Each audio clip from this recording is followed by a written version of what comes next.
The ancient halls of the Galactic Council had seen many debates over the centuries, but none quite like this one. Steam rose from the heated discussions as representatives from 47 different species argued about humanity's request to join their military alliance. The air recyclers worked overtime to filter the mixed atmosphere that kept everyone breathing comfortably. Commander Thrak sat in the back row, his 4 arms folded across his chest. His blue crystalline skin caught. The light from the chamber's center dome and his 3 black eyes watched the proceedings with growing unease. The younger delegates spoke with excitement about these new beings called humans. They had reviewed the military files, studied the tactical reports, and interviewed human diplomats. Everything looked promising on paper. Their technology adapts. "Quickly," said Ambassador Krill, waving his tentacles enthusiastically. "They modify existing equipment in ways we never considered. Very creative problem solvers." Thrak's mandibles clicked softly, a nervous habit he had developed during his military service. He remembered creativity. He remembered human problem solving. The memories made his stomach turn. Delegate Mora from the Inner Rim spoke next. Her voice carried the confidence of someone who had never seen real combat. "The humans passed all our simulation tests. Their strategies are unconventional but effective. I see no reason to delay their acceptance." More clicking from Thrak. Simulations.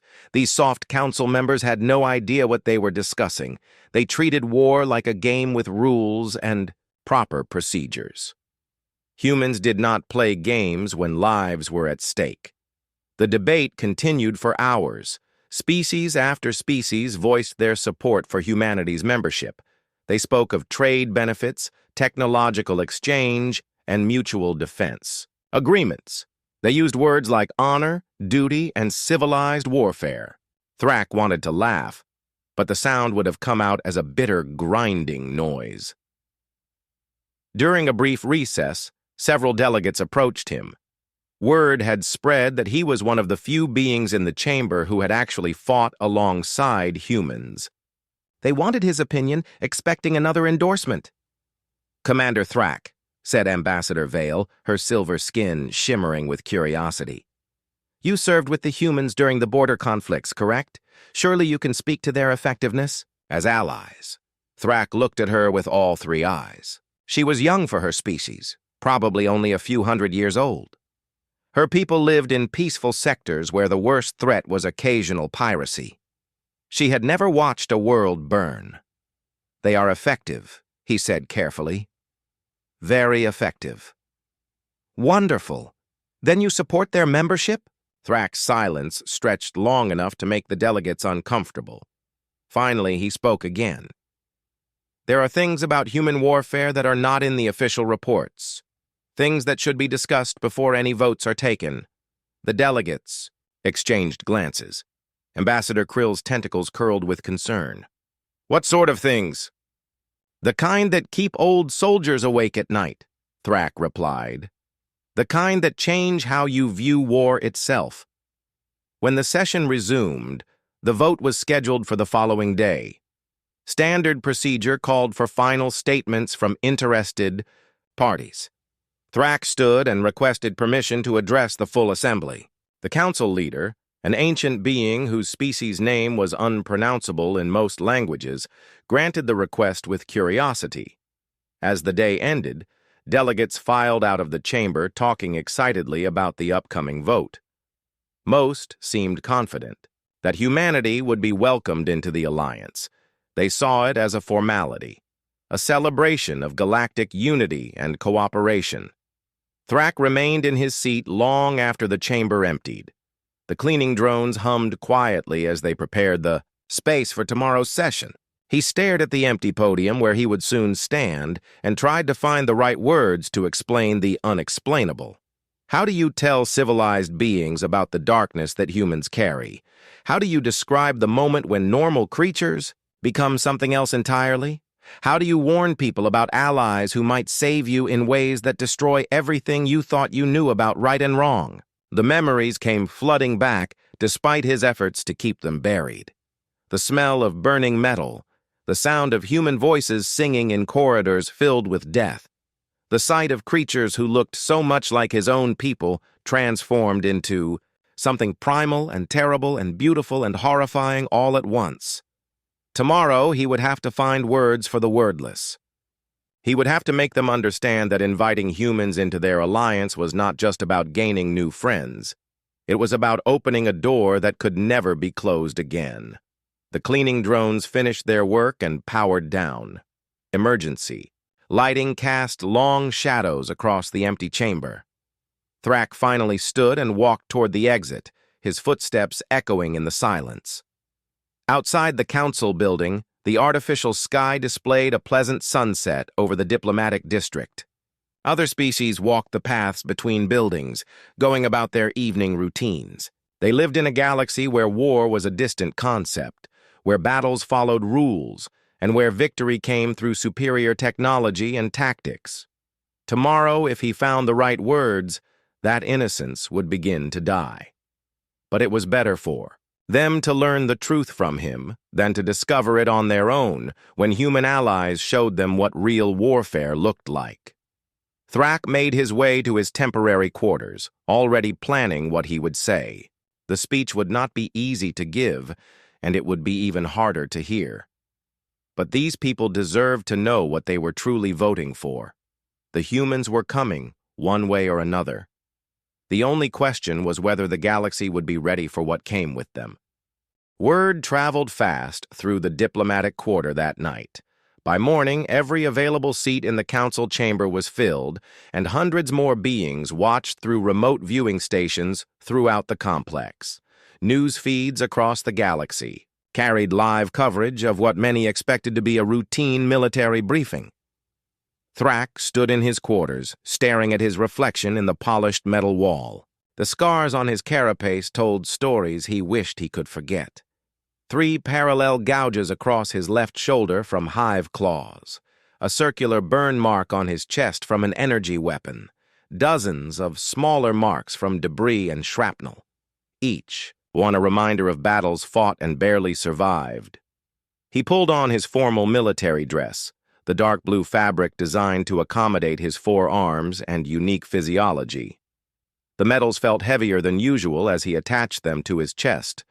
Most were for valor, some for wounds received in combat, one for surviving the Kepler Station campaign. That last one always felt wrong. Survival should not be an achievement when so many others had died. The walk to the council chamber seemed shorter than usual. Guards nodded respectfully as he passed. Other veterans gave him knowing looks, understanding the weight of what he was about to do. Speaking truth about war to those who had never experienced it was like describing color to beings born blind. The chamber buzzed with nervous energy as he entered.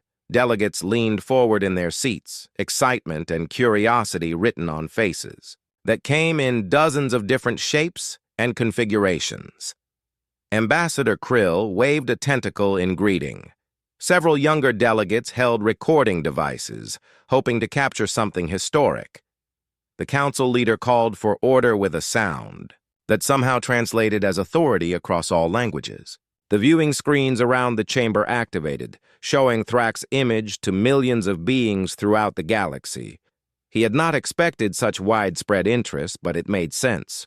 Humanity was big news, and everyone wanted to know more about these mysterious newcomers. Thrak approached the central podium, his footsteps echoing in the sudden silence. He placed his 4 hands on the speaking surface and looked out at the assembled crowd. So many young faces, so much hope and optimism. It reminded him of his own early days in the military, before he learned what war really meant. "I served as tactical liaison during the border conflicts," he began, his voice carrying clearly through the chamber's acoustics. "My assignment was to coordinate between human forces and our traditional allies during joint operations. The humans had requested this arrangement as part of their initial cooperation agreements." He paused, remembering his first meeting with the human commanders. They had seemed so small compared to most galactic species, fragile even. Their technology was impressive, but not revolutionary. Their tactics were sound, but not brilliant. On paper, they looked like useful but unremarkable allies. The Kepler Station campaign was supposed to be a simple defensive operation, Thrak continued. A mining facility in the Outer Rim had strategic value, and intelligence suggested that Hive forces might attempt to capture it. Standard protocol called for reinforcing the garrison and preparing for a siege. The Hive Collective was well known to most species in the chamber. They were aggressive but predictable, expanding their territory through overwhelming numbers and relentless attacks. Fighting them required patience, strong defenses, and careful resource management. It was textbook military strategy. When I arrived at Kepler Station, I found a human commander named Reed reviewing defensive positions with his staff. The station housed about 3,000 civilians and had a garrison of 800 mixed-species troops. Initial reports suggested we faced approximately 40,000 Hive warriors advancing from 3 directions. Murmurs rippled through the chamber. Those were terrible odds, but not hopeless with proper fortifications and supply lines. Several military advisors in the audience nodded knowingly, already calculating defensive strategies in their heads. Thrak's mandibles clicked rapidly as the memories became more vivid. I suggested beginning civilian evacuation immediately, as per standard emergency protocols. Commander Reed looked at me with those strange human eyes and said something I will never forget. He said, "We hold." The chamber fell completely silent. Even the background hum of the building system seemed muted. I explained that holding against such odds was impossible without massive reinforcement. Our supply lines were stretched thin, and relief forces were weeks away. Basic mathematics showed that we would be overrun within days. Reed simply nodded and repeated, "We hold." Thrak closed his 3 eyes for a moment, trying to push back the flood of memories that followed. When he opened them again, he saw delegates leaning forward with intense interest. They wanted to hear about human determination and courage. They had no idea what was coming. The first attacks came 12 hours later, he said. Wave after wave of Hive warriors crashed against our perimeter defenses. We held the outer barriers for 6 hours before falling back to secondary positions. This was expected, part of the standard defensive plan. He paused again, his voice growing quieter. What happened next was not standard at all. As we prepared the second fallback, I watched human engineers welding mining equipment to cargo haulers, turning civilian vehicles into weapons of war. Human medics were rigging medical supplies as improvised explosives. Human administrators were melting down office furniture to create projectiles. The silence in the chamber was absolute now. Even the most optimistic delegates were beginning to sense that this story would not end with conventional heroics. They were not just adapting to the situation, Thrak continued. They were transforming everything around them into instruments of destruction. I asked Reed if he had authorization to commandeer civilian property. He looked at me like I had asked if he needed permission to breathe. Authorization, he said. We hold. Everything else is just details. Thrak's voice dropped to barely above a whisper, but somehow every being in the chamber heard every word. That was when I first realized that I was not fighting alongside another species. I was fighting alongside something that had weaponized the very concept of refusal to surrender. The portable water dispenser in the corner of the chamber ran dry as delegates forgot to drink during Thrak's testimony. Several beings from desert species showed signs of dehydration stress, but none left their seats. The weight of his words held everyone motionless, afraid that any movement might break the spell and rob them of the truth they were finally hearing. Thrak noticed their discomfort, but continued anyway. Some truths could only be told once, and this audience might be his only chance to prevent a galactic catastrophe. By the third day of fighting, we had lost half our defensive positions, he said. Standard military doctrine called for immediate retreat to preserve forces for a counterattack. I prepared the evacuation orders and brought them to Commander Reed for approval. His forehands gripped the podium edge as the memories flooded back with painful clarity. He could still smell the smoke and ozone from destroyed equipment, still hear the constant sound of weapons fire echoing through the station's corridors. Reed was standing in what used to be the civilian cafeteria, now converted into a field hospital. Human medics were treating wounded from 6 different species, working without rest for days. I expected him to be exhausted, ready to accept that we had done everything possible. Thrak paused, looking directly at Ambassador Krill, whose tentacles had gone completely still. Instead, he was reviewing architectural plans with his engineering staff, not defensive positions or escape routes, but structural blueprints of the entire station. When I handed him the evacuation orders, he set them aside without reading them and pointed to a section of the plans. The chamber was so quiet that delegates could hear each other's breathing apparatus cycling. Different species required different atmospheric mixes, and the environmental systems worked constantly to maintain balance. Usually the sound was filtered out by conversation and movement, but now it seemed unnaturally loud. Reed showed me how the mining operation had weakened certain load-bearing sections of the asteroid. His engineers had calculated that controlled explosions could collapse specific tunnels, creating bottlenecks that would channel hive forces into predetermined killing zones. Several delegates stirred uneasily.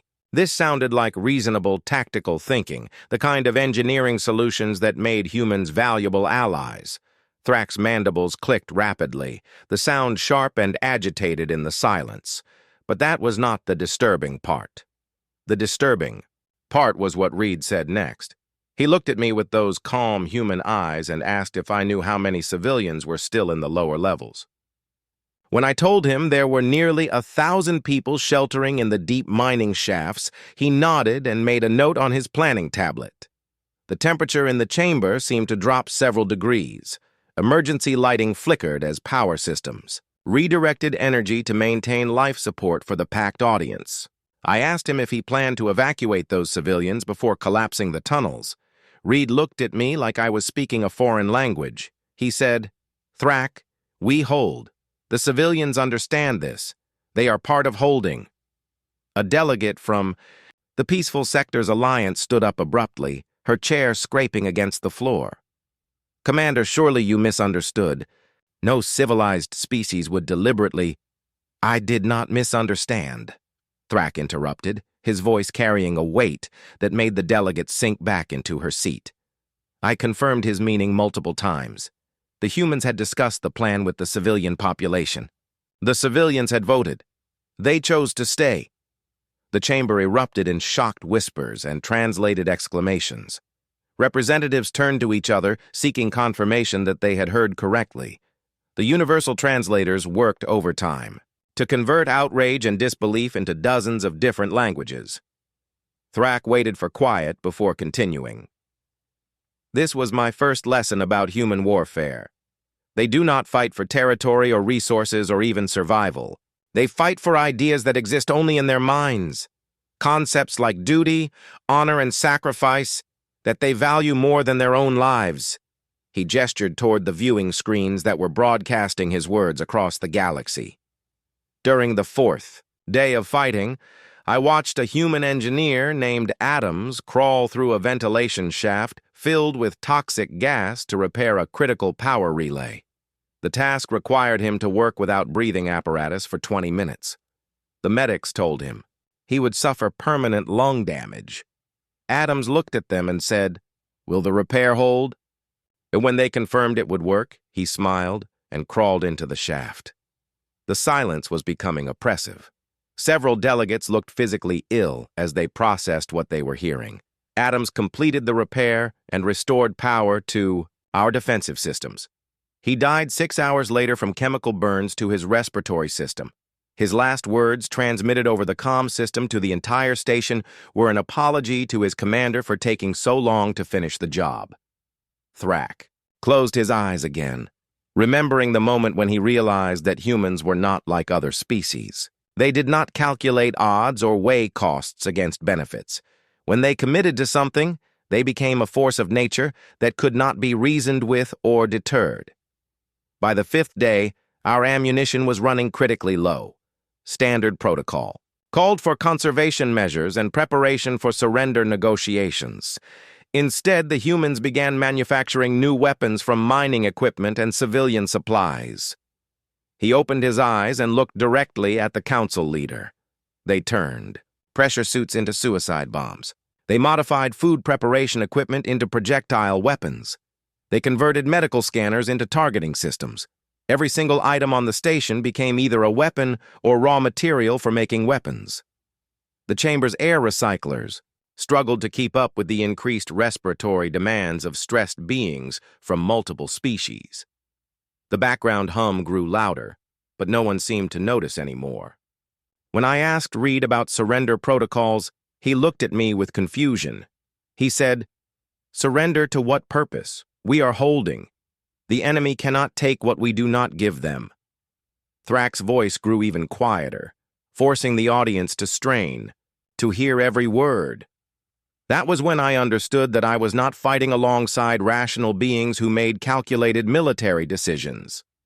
I was fighting alongside creatures who had made peace with death and found it liberating. The morning shift change in the council chamber brought fresh air and new faces, but the atmosphere remained heavy with the weight of Thrax's testimony. Some delegates had not left their seats overnight, afraid that missing even a moment might rob them of crucial understanding.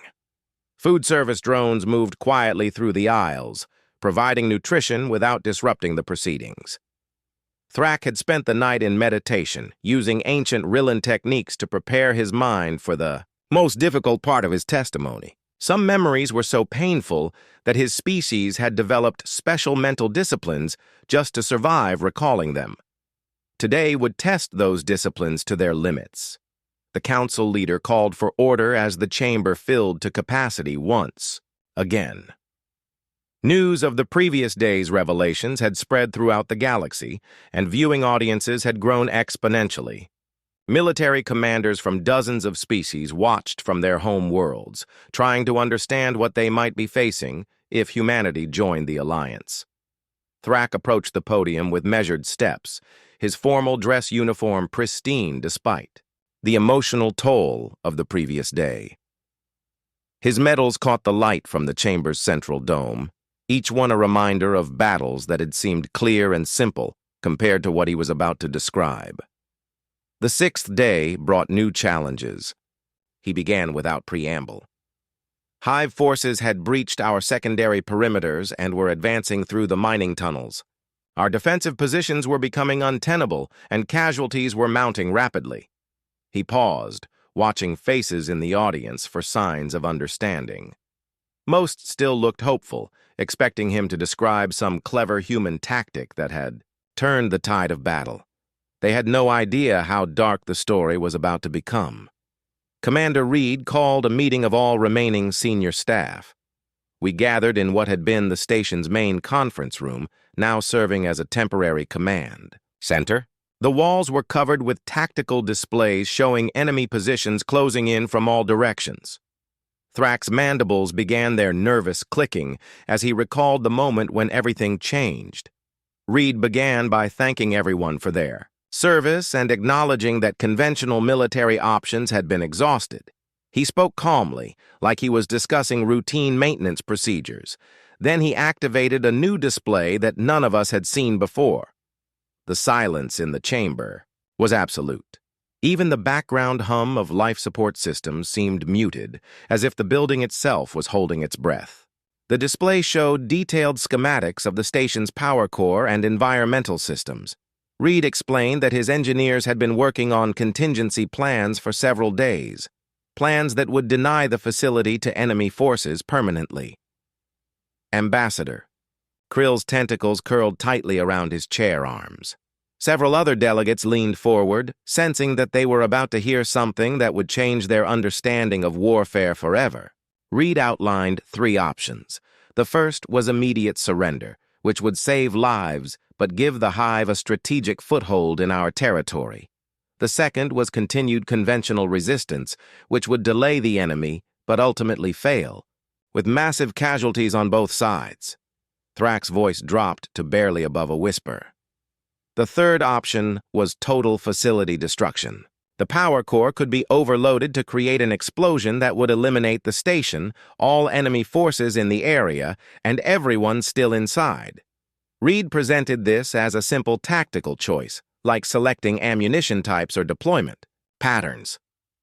The chamber erupted in horrified murmurs.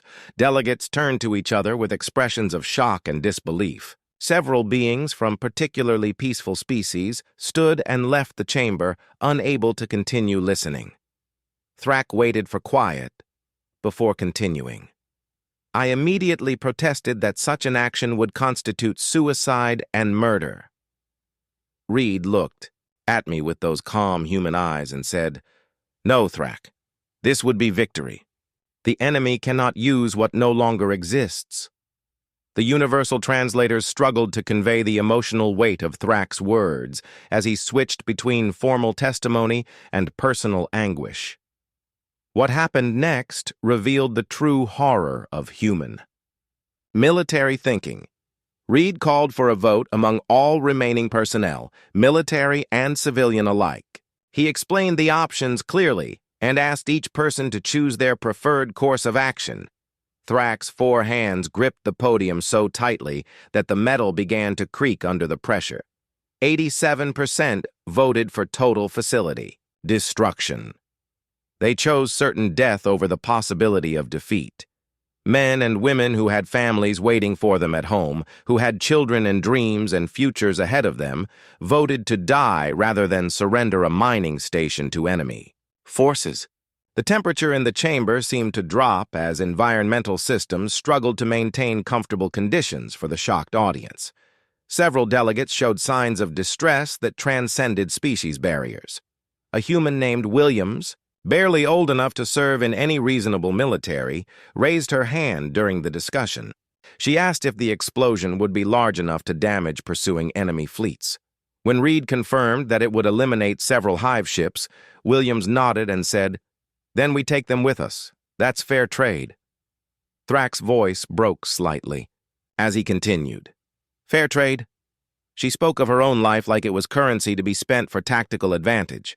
This was not desperation or madness or last resort thinking. This was calm, rational decision-making by beings who valued abstract concepts more than their own existence. The chamber was so quiet that individual heartbeats were audible from different species with various cardiovascular systems. I realized, in that moment, that I had been thinking about human warfare all wrong. I assumed they fought to win battles or campaigns or wars.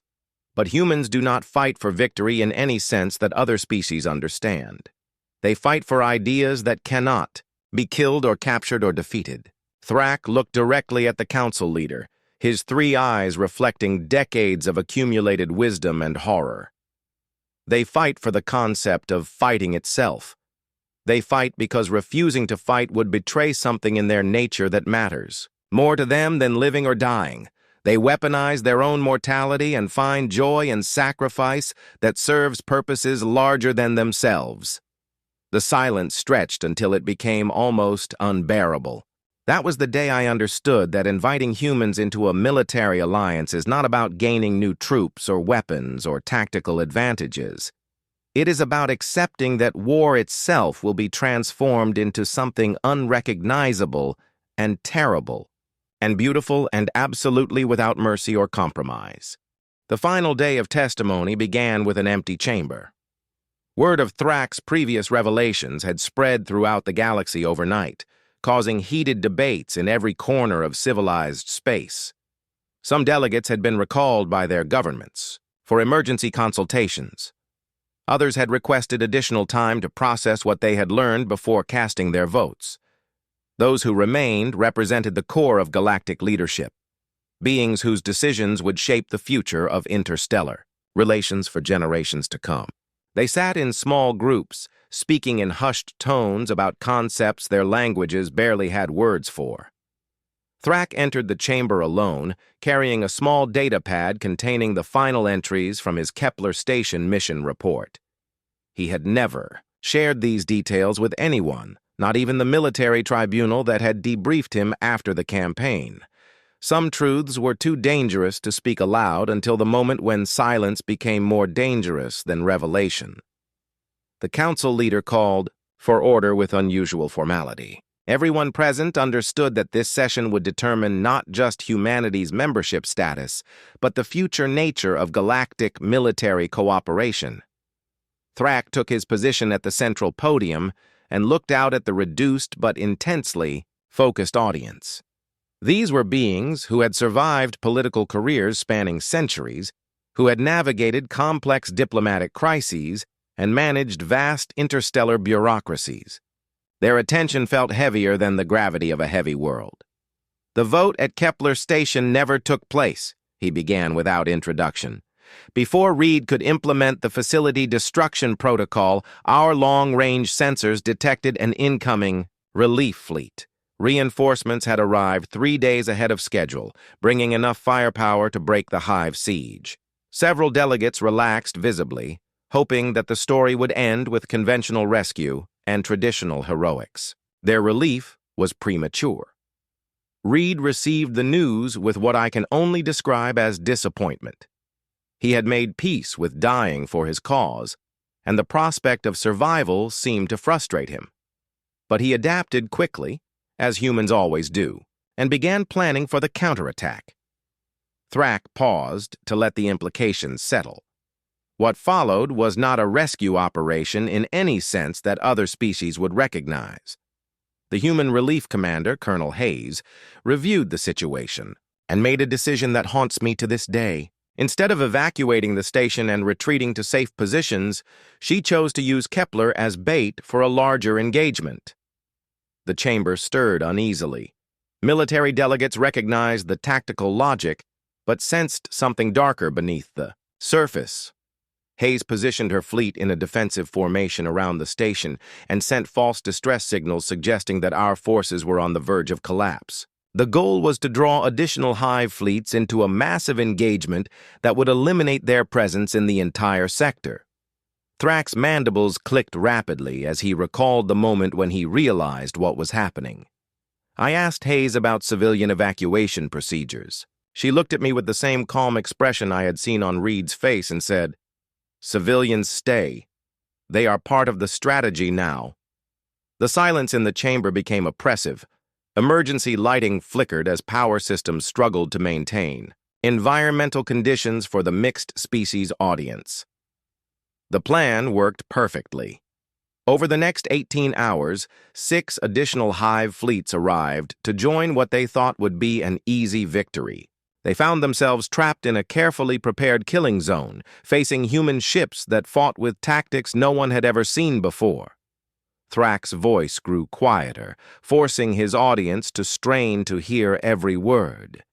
Human vessels rammed enemy ships when their weapons failed. Human crews evacuated onto enemy vessels to continue fighting hand-to-hand in alien corridors. Human commanders detonated their own ship's power cores to eliminate larger enemy formations. He looked directly at Ambassador Krill, whose tentacles had gone completely motionless. During the final engagement, I watched the human destroyer Defiance lose all weapons and propulsion systems. Instead of surrendering or retreating, the crew aimed their ship at the largest hive vessel and overloaded their reactor. The captain's last transmission was not a distress call or a request for rescue, it was a song. The chamber was so quiet that the sound of Thrak's breathing apparatus seemed unnaturally loud. They sang as they died. They sang while their ship broke apart around them. They sang while they flew into the enemy formation like a guided missile powered by pure human will. The explosion eliminated 13 enemy vessels and crippled their command ship. Several delegates looked physically ill. Others sat frozen in shock, unable to process what they were hearing. The battle ended with complete human victory. Every hive vessel was destroyed or captured. The strategic goal was achieved with minimal Allied casualties. By any military standard, it was a brilliant success. Thrak paused, his three eyes reflecting the pain of memories that no amount of time could heal. But I learned something that day that changed my understanding of war, victory, and the price of alliance with humanity. Reed found me in the medical bay where I was recovering from my wounds. He sat down next to my bed and asked if I understood what had happened. The council leader leaned forward, sensing that the crucial revelation was finally coming. When I told Reed that we had won a great victory, he shook his head. He said, "Thrak, we did not win anything.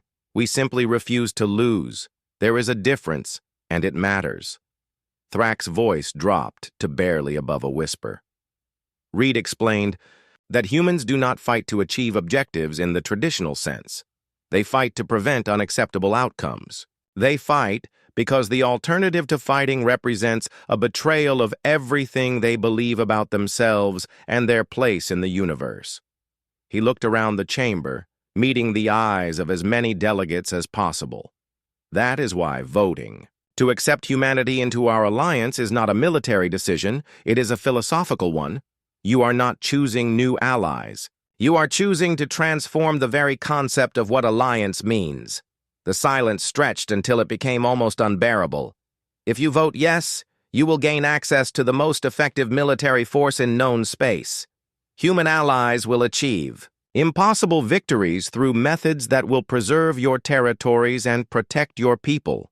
But you will also discover that every conflict becomes a moral crusade, every battle becomes a test of absolute commitment, and every victory comes at a cost measured in transformed souls rather than simple casualties. Thrak stepped back from the podium, his testimony complete. The choice is yours, but understand what you are choosing. Humanity does not offer you better weapons or superior tactics. They offer you the chance to become something different than what you are. Something harder and more terrible and more noble than any species has ever chosen to become. He looked one final time at the assembled delegates. If you can accept that transformation, vote yes. If you cannot, vote no, and pray that you never need the kind of help that only humans can provide. Because once you see what they are capable of, you can never again believe that war is simply a matter of politics conducted by other means. With HFY, those words, Thrak left the chamber. The vote would take place in 1 hour, but the outcome was no longer his responsibility. He had told the truth as completely as he could. The rest was up to beings who would have to live with the consequences of their decision. Outside the council building, he looked up at the artificial sky and wondered if the galaxy was ready for the storm that was coming, regardless of how they voted.